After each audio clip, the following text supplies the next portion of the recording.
If you are tired of the Captain America builds out there, but still want something that can kill Pit 95, this is the build for you. Welcome to the Zenith Paladin Build showcase.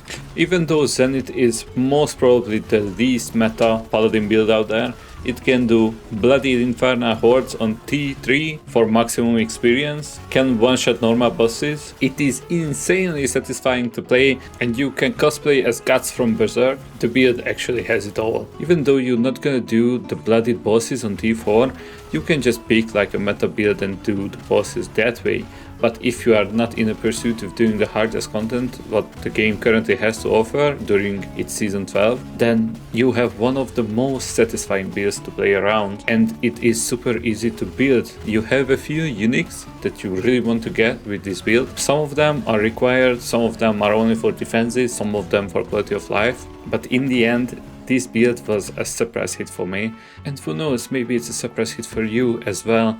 Maybe you like the footage, what you see on the background. With the Sermon of Steel passive for Zenith and enough attack speed, you can quite literally spam this skill without any cooldown whatsoever.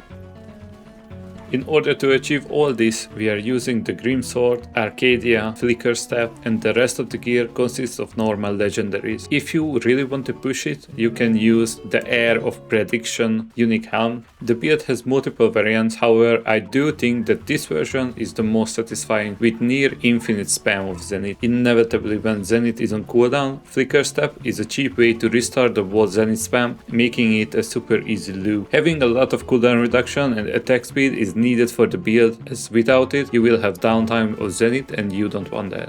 I will leave the Maxroll guide, what I was following, in the description. The only difference is that I was using Flickerstep. The Maxroll guide does not recommend that, however I found it that without it you will have instances where you will not have Zenith off cooldown when you want to use it, and that is just clunky.